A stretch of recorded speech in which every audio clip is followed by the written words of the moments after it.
Hello everyone, good morning to all of you. Welcome to logic Pathshala. आज के इस video में हम कवर करेंगे 10 दिसंबर के इम्पॉर्टेंट करंट अफेयर्स के क्वेश्चंस।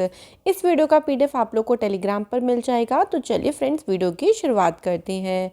सबसे पहले शुरू करते हैं एक मोटिवेशन कोट के साथ। तो आज का देखिए क्या है, the best view comes after the hardest climb.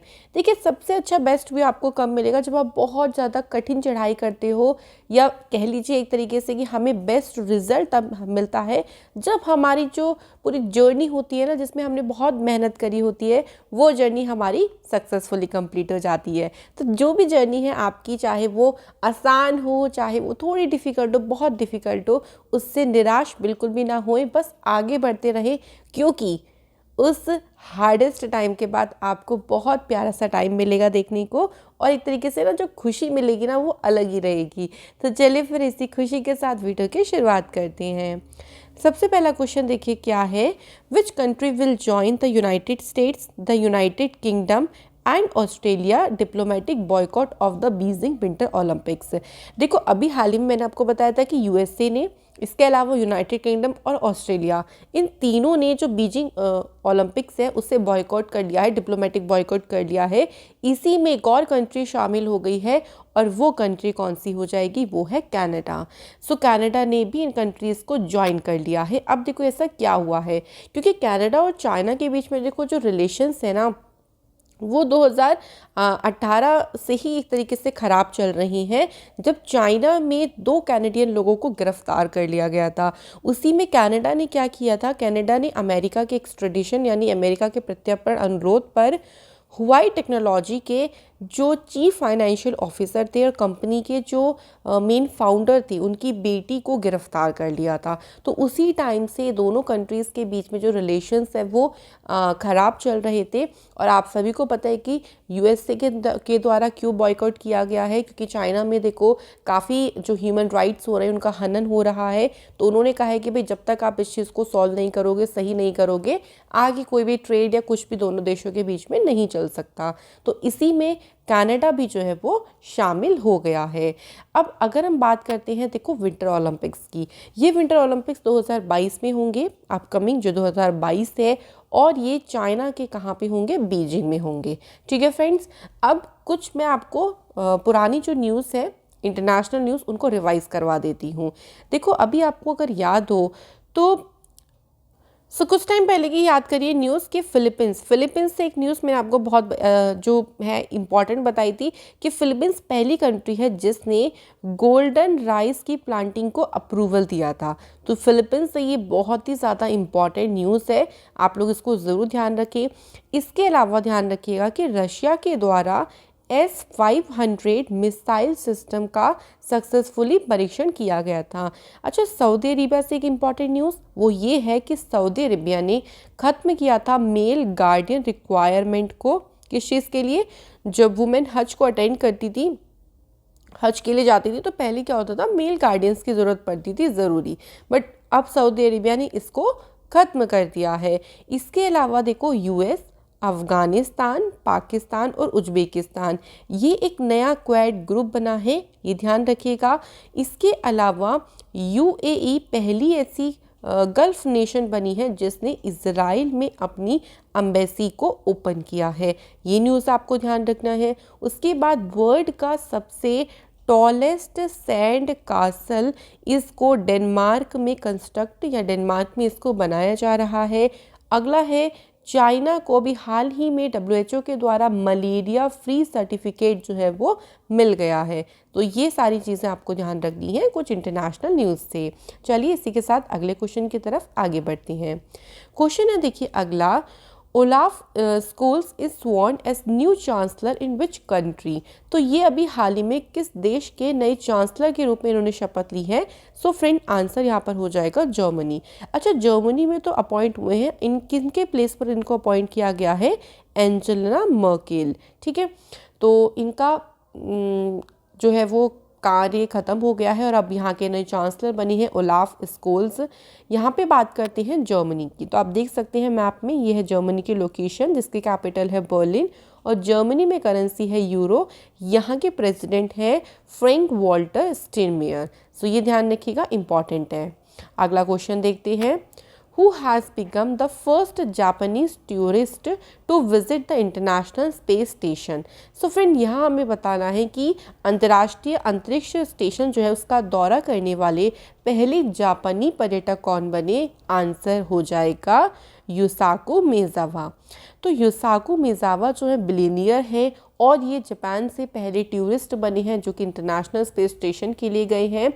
इनका जो आप कह लो कि जो स्पेस क्राफ्ट है उसका नेम है जिससे गए हैं सोयुज स्पेस क्राफ्ट, जिसने Russia leased Baikonur cosmodrome in Kazakhstan यहाँ से उड़ान भरी है या यहाँ से रवाना हुआ।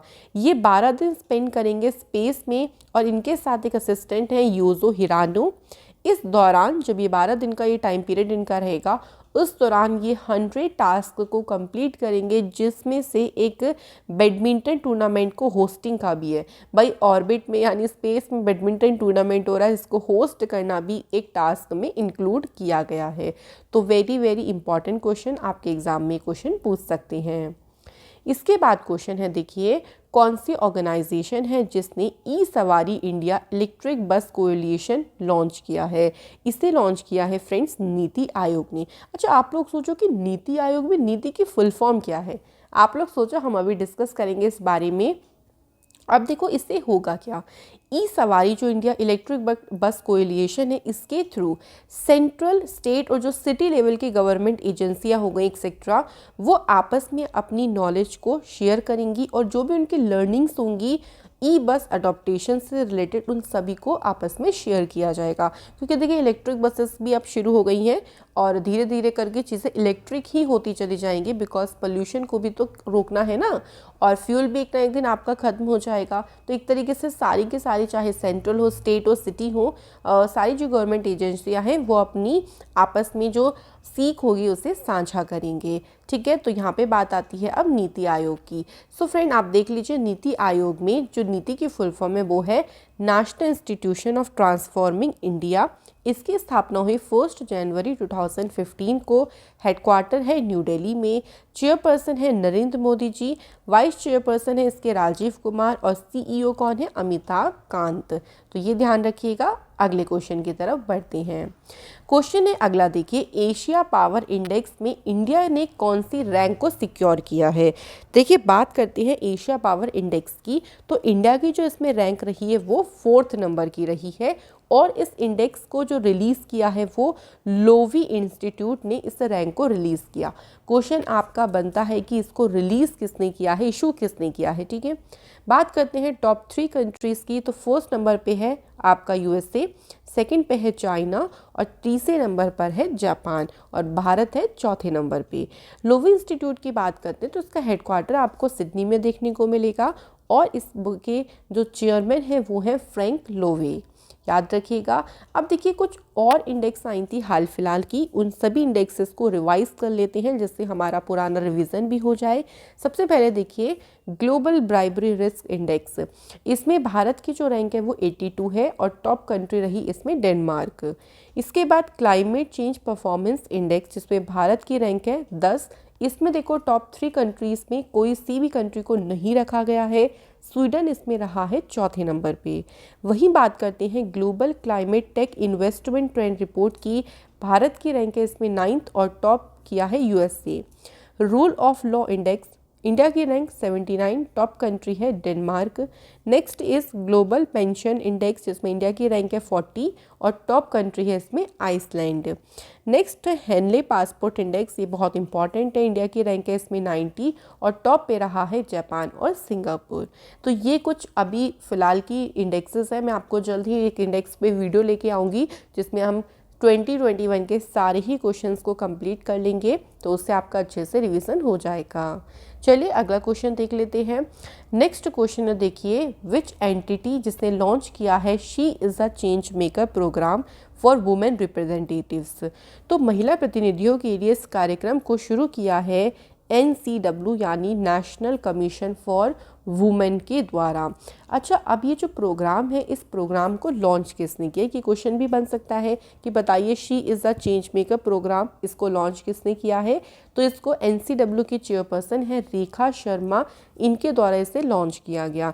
इसका मेन एम है, देखो इसका उद्देश्य है इस प्रोग्राम का कि जो वुमेन पॉलिटिकल लीडर्स हैं उनके लीडरशिप स्किल्स और उनके अंदर कैपेसिटी को बिल्डअप करना है, उसे बढ़ाना है, उसे एनहेंस करना है, ये इस प्रोग्राम का मेन उद्देश्य है। तो वेरी इंपॉर्टेंट कि नेशनल कमीशन फॉर वुमेन के द्वारा इसको लॉन्च किया गया।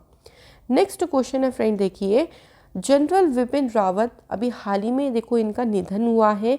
यहाँ पे हमसे पूछा है कि उन्होंने किस वर्ष भारत के पहले चीफ ऑफ डिफेंस स्टाफ के रूप में पदभार ग्रहण किया था। तो ये भारत के जो पहले चीफ ऑफ डिफेंस स्टाफ बने थे, कौन से ईयर में बने थे? 2020 में बने थे। तो देखिए आपको याद रखना है, ये रिटायर्ड जनरल थे और इनका अभी हाल ही में आपको पता होगा कि हेलीकॉप्टर क्रैश हुआ था, जिसकी वजह से जो है वो ये इनकी एक तरीके से पास्ट अवे, इनकी डेथ हुई। तो उन्हें और 13 और लोगों को लेके जा रहा था जो ये हेलीकॉप्टर है, और तमिलनाडु में कुन्नूर के पास जो है वो ये क्रैश हो गया। He took the officer of chief of army staff at the 27th chief of army staff बने थे ये 2016 में, after the retirement of general Dalbir Singh Suhag. तो इनके रिटायरमेंट के बाद जो चीफ ऑफ आर्मी स्टाफ बने थे वो बने थे कौन? जनरल विपिन रावत अपॉइंट इनको किया गया था। ठीक है फ्रेंड्स, तो इतना ध्यान रखिएगा, क्वेश्चन यहाँ से ज़रूर बनेगा एग्जाम में, आपको देखने को ज़रूर मिलेगा। इसके बाद नेक्स्ट क्वेश्चन है, देखिए education ministry has launched which mobile application, कौन सी मोबाइल एप्लीकेशन को शिक्षा मंत्रालय ने भी लॉन्च किया है to help people acquire basic conversation ability in languages other than one's mother tongue. मतलब आपकी जो भी मातृभाषा है उसके अलावा दूसरी जो लैंग्वेज है उसमें आपको बेसिक कन्वर्सेशन एबिलिटी आपके अंदर डेवलप हो सके, कि आप एक तरीके से कम्युनिकेट कर सको उस लैंग्वेज के थ्रू। इसके लिए एक मोबाइल एप्लीकेशन को लॉन्च किया, उसका नाम बताना है, तो उसका नेम है भाषा संगम, और इसे एजुकेशन मिनिस्ट्री ने लॉन्च किया। क्वेश्चन फ्रेंड उल्टा भी पूछ सकते हैं कि भाषा संगम मोबाइल एप्लीकेशन को किस मिनिस्ट्री के द्वारा लॉन्च किया गया, ऐसे भी पूछ सकते हैं। तो education ministry is the correct answer. तो इस ऐप में आपको 22 जो इंडियन लैंग्वेजेस है उसमें टेक्स्ट ऑडियो दोनों रूपों में मिल जाएंगे। इसमें 100 सेंटेंसेस से ज़्यादा हैं, जिससे आप इजीली जो बेसिक कन्वर्सेशन होती है वो आप सीख सकते हो। और इस एप्लीकेशन का उद्देश्य ये है कि एक भारत श्रेष्ठ भारत की जो स्पिरिट है, जो भावना है ना, उसको बढ़ावा देना है, ये इस एप्लीकेशन का मेन पर्पस है। वेरी इंपॉर्टेंट, ध्यान रखिएगा। नेक्स्ट क्वेश्चन है, देखिए किस जिले में स्थित काजुवेली वेटलैंड को 16th बर्ड सेंचुरी डिक्लेयर किया गया? अब यहाँ हमें ये बताना है कि ये जो बर्ड सेंचुरी डिक्लेयर किया गया कौन से जिले में, आप कह लो यहाँ पे इस कौन सा स्टेट कर लीजिए, ठीक है, इन which state, in which district की जगह इन विच स्टेट आ जाएगा। तो ये है फ्रेंड तमिलनाडु। अगर आप लोगों से ये भी पूछ लें कि तमिलनाडु का कौन सा डिस्ट्रिक्ट है, तो फ्रेंड तमिलनाडु का डिस्ट्रिक्ट है विल्लुपुरम डिस्ट्रिक्ट, जहाँ पे स्थित जो काजुवेली वेटलैंड है उसको 16th नंबर का वर्ल्ड सेंचुरी डिक्लेयर किया गया है। Very very important question.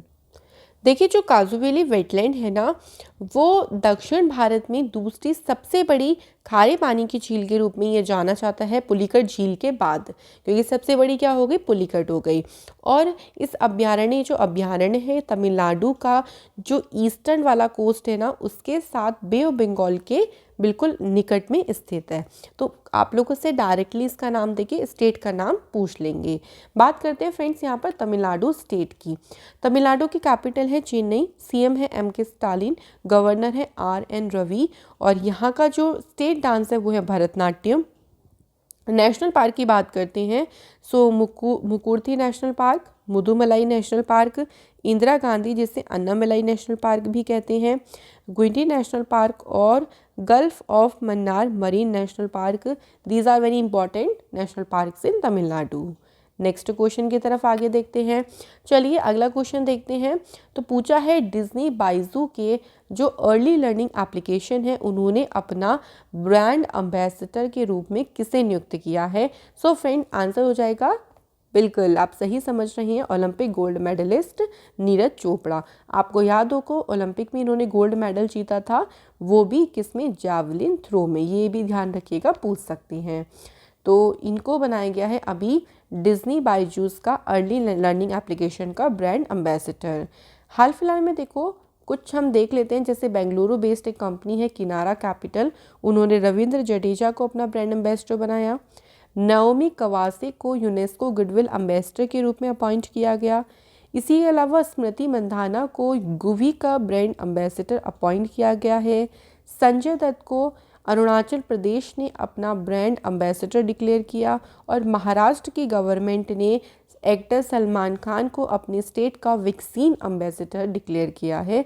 सो ये सभी इंपॉर्टेंट है, तो एक नए क्वेश्चन बन जाएगा, तो इसलिए आप लोग इस चीज़ को रिवाइज करते रहें। नेक्स्ट क्वेश्चन देखिए, who won the young Jio special scientist award. बताना है फ्रेंड कि यहाँ पे यंग जियो स्पेशल साइंटिस्ट पुरस्कार किसने जीता है। तो ये आईआईटी कानपुर से हैं और उनका नेम है रूपेश गोयल।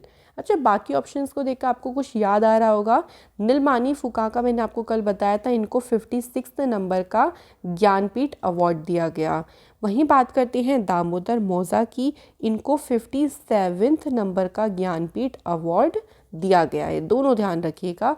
और रतन टाटा जी को असम का हाईएस्ट सिविलियन अवार्ड से सम्मानित किया गया था। अब क्वेश्चन पे आते हैं कि इनको यंग जियो स्पेशल साइंटिस्ट अवार्ड क्यों दिया गया। देखो जो भारतीय जियोइड मॉडल है और जो कंप्यूटेशन सॉफ्टवेयर है उसको डेवलपमेंट करने में जो उनका कंट्रीब्यूशन रहा है, उसी कंट्रीब्यूशन के सम्मान में उनको ये अवार्ड दिया गया। जियो बात करते हैं यंग जियो स्पेशल साइंटिस्ट अवार्ड की, तो इसमें गोल्ड मेडल दिया जाता है और इसमें ये 2011 से ये जो पुरस्कार है वो दिया जा रहा है, तो ध्यान रखेंगे। इसके बाद नेक्स्ट क्वेश्चन है, देखिए who won the silver medal at the 2021 badminton world federation. तो इसमें बताना है कि सिल्वर मेडल रजत पदक किसने जीता है। Answer is PV Sindhu. PV Sindhu के द्वारा इसमें सिल्वर मेडल जीता गया है, आप देख सकते हैं यहाँ पर। इसी में हमें ध्यान रखना है, देखो ये जो चैंपियनशिप हुई है, इसके अलावा पीवी सिंधु ने 2018 में भी जो बैडमिंटन वर्ल्ड फेडरेशन है उसका जो फाइनल है वो उन्होंने जीता था, और ये उपलब्धि हासिल करने वाली वो पहली इंडियन भी बनी थी, ध्यान रखेंगे। इसके अलावा कुछ अदर विनर्स हमें ध्यान रखने हैं, जैसे वुमेन सिंगल का जो टाइटल है वो जीता है साउथ कोरिया की आंग से योंग ने। मेंस सिंगल का टाइटल विक्टर एलिक्सन ने जीता जो डेनमार्क से हैं। मेंस डबल का टाइटल जापान के ताकुरा होकी और यूगो कोबायाशी ने जीता। वुमेन्स डबल का टाइटल किम सो योंग और कोंग ही योंग, ये साउथ कोरिया से हैं, इन्होंने जीता है। तो ये 4 टाइटल आपको इसी के साथ साथ और याद रखनी है। तो फ्रेंड्स ये थे हमारे सारे के सारे इंपॉर्टेंट क्वेश्चंस। नाउ टाइम आता है रिवीजन का, जिसमें हम लोग करेंगे जो हमने कल क्वेश्चंस पढ़े हैं उनको रिवाइज। पहला क्वेश्चन है, 15 वर्षों में पहली बार अरब राज्यों के लीग को फूड एक्सपोर्ट में भारत ने किस देश को पीछे छोड़ दिया है। तो भारत ने इसमें ब्राज़ील को पीछे छोड़ दिया। इसके बाद क्वेश्चन नंबर नेक्स्ट है, 1 जनवरी 2022 से किस देश ने अपने जो 5 डे का वर्क वीक है उसको 4.5 दिन में बदलने की घोषणा करी है। तो ये घोषणा किसके द्वारा करी गई है। आंसर इज यूएई के द्वारा। नेक्स्ट क्वेश्चन है, पेनिक्स जो एक्सरसाइज है वो कौन सी सिटी से होस्ट कर रही है। तो पुणे इसको होस्ट कर रही है। इसके बाद कौन से देश ने भाई 2022 के विंटर ओलंपिक्स में भाग नहीं लेने के लिए बोल दिया है। तो आंसर हो जाएगा यूएसए। नेक्स्ट है, डीआरडीओ ने successfully short range surface to air missile का परीक्षण किया, कहाँ से, उड़ीसा के कोस्ट से। नेक्स्ट क्वेश्चन, 56वें नंबर का ज्ञानपीठ पुरस्कार किसने जीता है। तो नीलमणि फुका के द्वारा इस प्राइज़ को जीता गया। नेक्स्ट है, रविंद्रनाथ टैगोर लिटरेसी प्राइज़ जो है वो 2021-22 के लिए किसने जीता है। तो ये जीता है राज कमल झा ने। अगला क्वेश्चन, वर्ल्ड एलपीजी एसोसिएशन के अध्यक्ष के रूप में किसे चुना गया है? तो फ्रेंड्स आंसर इस श्रीकांत माधव वैद्या को चुना गया है, ध्यान रखिएगा। तो फ्रेंड्स ये थे हमारे क्वेश्चंस और कल आप लोगों से क्वेश्चन ये पूछा गया था कि जो 15वें नंबर का सूर्यकिरण एक्सरसाइज है वो होती है इंडिया और नेपाल के बीच में, और 15 फाइनल कमीशन के चेयरपर्सन बनी है NK सिंह। बहुत अच्छे स्टूडेंट, आप लोगों ने बहुत अच्छे से आंसर किया है। आज के कमेंट्स हैं किस किस के? सत्यजीत पुहान और अभिषेक सिंह। ऐसे ही बाकी सभी स्टूडेंट जो कमेंट नहीं करते, प्लीज़ आप सभी से रिक्वेस्ट है कि आप लोग आंसर चाहे छोटा सा लिखिए बट ज़रूर लिखा करें। आज के क्वेश्चन देखिए, राइडर कप इनमें से कौन से स्पोर्ट्स से संबंधित है? इस पर वीडियो ऑलरेडी आपकी आ चुकी है, तो आप लोग ज़रूर देखिएगा कि कौन सा कप कौन से स्पोर्ट्स से रिलेटेड है, क्योंकि ये बहुत इंपॉर्टेंट है, स्टैटिक जीके का टॉपिक है। नेक्स्ट है ग्रीन प्लैनेट। सोलर सिस्टम में ग्रीन प्लैनेट किसे कहा जाता है? तो ये 2 क्वेश्चन आप लोगों के लिए हैं, आप मुझे कमेंट सेक्शन में ज़रूर बताइएगा। आप लोगों से मुलाकात होगी अनदर फिर इंपॉर्टेंट वीडियो में। Thank you so much for watching this session.